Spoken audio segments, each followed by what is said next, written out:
We do not have a deal. Congress could not come to a deal yesterday, Friday night, August 7th. That's a self-imposed deadline that they came up with to try to reach a deal for the stimulus package for pandemic relief.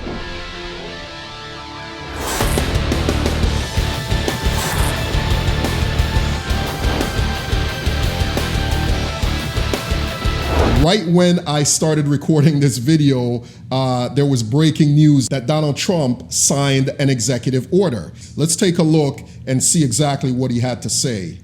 I'm signing an executive order directing the Department of Housing and Urban Development, HHS, and CDC to make sure renters and homeowners can stay in their homes. So I'm protecting people from eviction. Yet you've been hearing a lot about eviction, and the Democrats don't want to do anything having to do with protecting people from eviction. I said, let's do that separately. That could be a totally separate thing.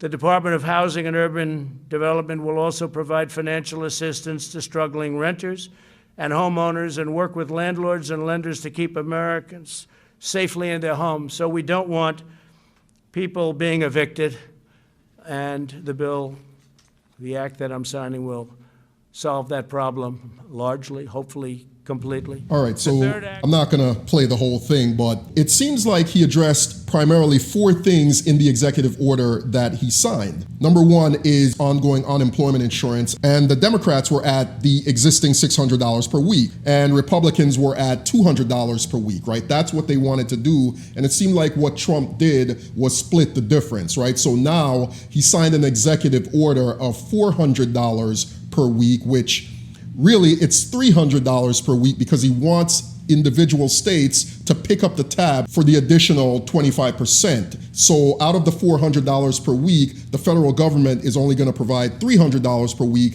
and your state may or may not give you the extra $100 to make the $400. So I don't know how that's going to impact existing unemployment insurance for people who are receiving a portion from their state and then a portion from the federal government. The other thing he addressed is evictions, right?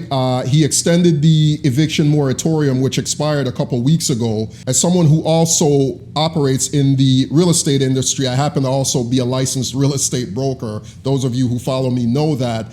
And people are hurting. People are worried, people are stressed, they're wondering what they're going to do because they can't work, they can't pay their rent, and they're wondering if they're going to get evicted. So this remediates that, at least for right now. The other bill, it seems like he addressed, are student loans, right? Certain student loans will continue to be deferred, at least until the end of the year. And then finally, payroll taxes were deferred for those who make $100,000 per year or less. There's still some questions in the air. There's a lot of people already saying, I can see from these articles that I'm reading, obviously, you know, we're at a contentious time in this country, but already people are saying that what the president did is unconstitutional. He doesn't have the power to do any of this.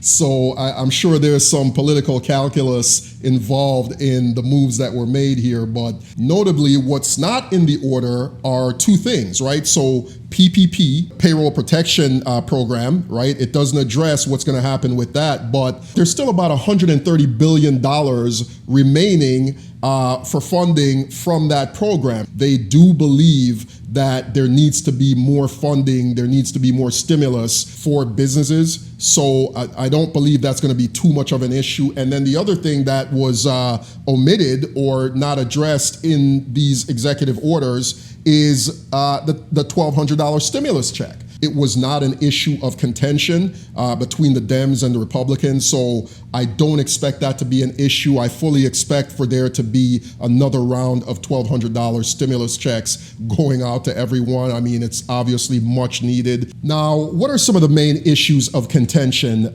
between the two sides? Number one is education and funding for education, and here's what I mean. So obviously there's a pandemic going on, right? A lot of people, including myself, are worried about what's going to happen with sending our kids back to school. In my son's particular school district, they're starting school back next week, but exclusively online, which I'm okay with, right? Because I'm not willing to risk my son's safety to see whether or not this experiment of going back to school while there's a pandemic works out. All right, it's just not a risk I'm personally willing to take.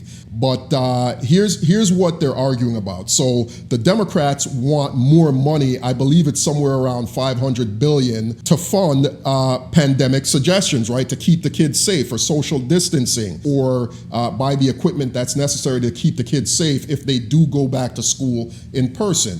And the Republicans want, I think it's about 100 or 150 billion. So they're far apart there. The other part that they're in a battle about is that the Dems want a pay raise for essential workers. So the people who work at the grocery store, the people who are bus drivers, right? The nurses. They feel like those folks are risking their lives to be out there as essential workers, so they want to be able to give them a pay raise. So those are a few of the things that I imagine are still going to be issues when Congress resumes their negotiations next week. But I sincerely hope they can come to an agreement, because some of the stories I've heard are truly heartbreaking. As someone whose main clientele are other business owners, there's some businesses that have closed down for good. They're not coming back. $3 trillion is where the Dems are at for what they're proposing, and the Republicans are somewhere around $1 trillion for what they're proposing. But just to put it in perspective, guys, I mean,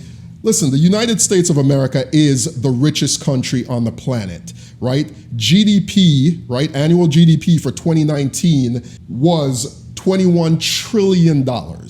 And I give you that number just to put it in perspective, because a lot of people hear these numbers, these astronomical numbers, and they wonder, Jesus, I mean, those are some big numbers. But to get even a little bit more granular, the US government takes in roughly $3.5 trillion in tax revenue.